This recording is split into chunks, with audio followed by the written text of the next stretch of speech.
you have to change the breathing center in the brain gradually, so it's done little bit by little bit. So it's not like that's why I said it's not a quick fix, but you practice them during the day, and then because the brain is adaptable, then when you are asleep, it doesn't go back to where it started from. Buteyko called it volitional breathing, and that you use this to recondition the brain. That's what he called it. The normal pressure of carbon dioxide in the bloodstream is 40 millimeters of mercury. It's under pressure in the arteries. Okay, that's normal.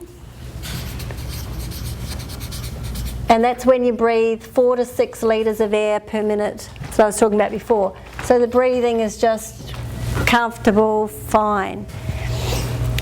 If you do a little bit of physical exercise and say you build it up to 41 millimeters of mercury, instead of breathing 4 to 6 litres of air, you start to breathe 7 to 9 to drop it back down to this normal pressure.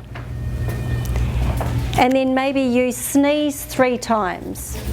You sneeze violently 3 times. You might notice that you actually breathe very, very lightly afterwards, or you even stop breathing for a moment, because that's the carbon dioxide's got to get back to this normal pressure before you start breathing in a normal pattern again. Okay, so if you've got too much carbon dioxide, like when you exercise, your breathing is stronger, you breathe more air to keep the carbon dioxide pressure steady, and when your metabolism slows down, like when you're sleeping, the breathing is supposed to be really quiet and gentle. If you watch a baby sleep or a healthy person sleep, you can't hear them breathing from the next room, can you? No, but the snoring is because the person's breathing center is probably set on the wrong pressure of carbon dioxide. Like in the trials where they measured people's breathing, their carbon dioxide pressure was stuck on 33. Instead of breathing, say, 5 litres of air a minute, these people were breathing 14.2 on average. So they were breathing 3 times more air than they should have been. Do you think any of them would have said they were hyperventilating? No, they had asthma. They're like, God, I can't get enough air.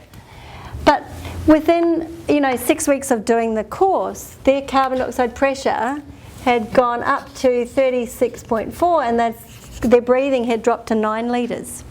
Dr. Buteyko realised that people, because of the carbon dioxide connection with breathing, that the person's breathing could be measured by how long they could comfortably stop breathing. You have an ordinary breath in and an ordinary breath out, and then instead of breathing in again, you stop breathing. And with the control pause, this pause has to be comfortable.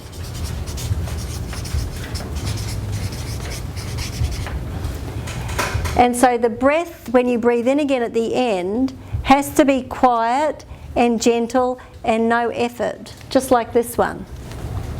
So there's no noisy breathing at the start or at the end.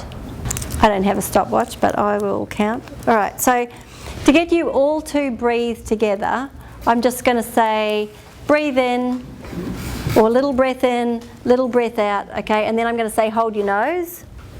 So I don't want anybody to breathe really noisily in or out. It's just a gentle breath in, gentle breath out, hold your nose, and keep your mouth closed. I'll start counting the seconds, and I only want you to pause your breathing, hold your nose, while it's comfortable. Okay, so you're going to have a little breath in, a little breath out, hold your nose, keep your mouth closed. 2, 3, now it's just while it's comfortable. 5, 6, so take your hand off anytime you like, no nodding. 8, 9, 10, 11, 12, 13, 14, 15, 16, 17, 18, 19, 20, 21, 22, 24, if you're, okay, So you're only supposed to do it once. Did you breathe more than once? I didn't make it very long. No. What Dr. Buteyko says is that people who have normal breathing can stop breathing for 45 seconds, which is now. Okay, so it's just used as a measurement.